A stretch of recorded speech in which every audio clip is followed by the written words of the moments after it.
Je vous en prie. Monsieur le Président, mes chers collègues, en l'absence de restauration collective durant la période de confinement, vous nous proposez de voter un rapport concernant une aide forfaitaire de 100 ou 60 euros par collégien en fonction du quotient familial. Si nous saluons cette initiative en direction des familles modestes, nous avons été surpris à la lecture du rapport de constater que les collégiens de l'enseignement privé étaient exclus de ce dispositif.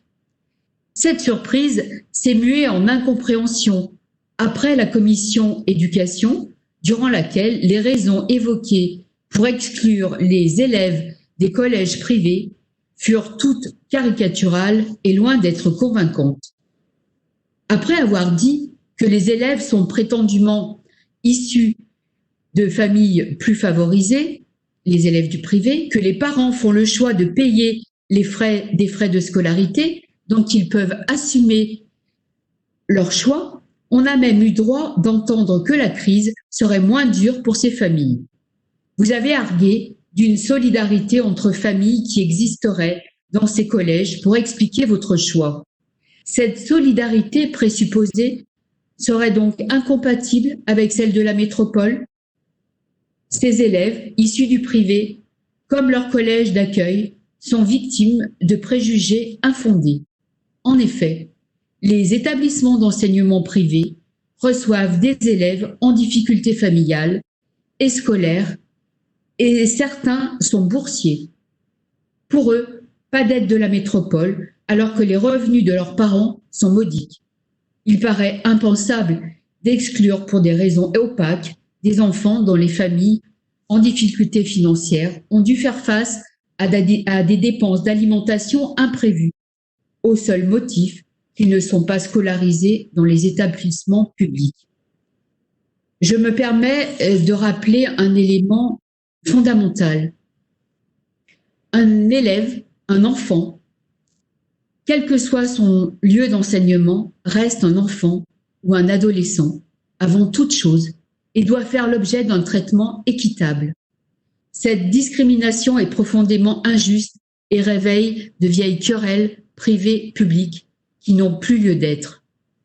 Même si notre collègue Damien Bertillet a salué cette différence d'approche comme la marque du prolongement des différences entre la droite et la gauche qui tend parfois à s'effacer face à d'autres enjeux.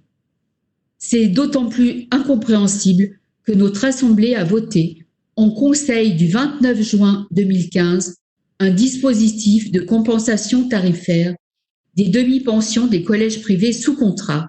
Une convention a d'ailleurs été passée entre la métropole de Lyon et chacun des collèges privés sous contrat. Pour réparer cette erreur, notre groupe a fait le choix de déposer un amendement rétablissant l'égalité entre enfants. Quelle ne fut pas notre surprise de voir alors surgir un amendement de l'exécutif qui reprenne notre proposition. On nous a alors expliqué que si les collèges privés n'avaient pas été intégrés, c'est parce que le diocèse n'aurait pas transmis les informations assez tôt.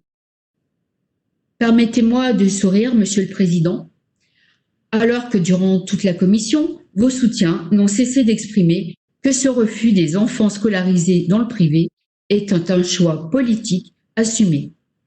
Vous avez changé d'avis, modifié votre orientation politique, rejoint la position du groupe Les Républicains.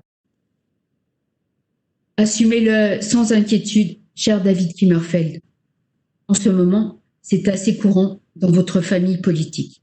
En tout cas, puisque votre position est aujourd'hui conforme à la nôtre, nous voterons ce rapport avec plaisir. Je vous remercie.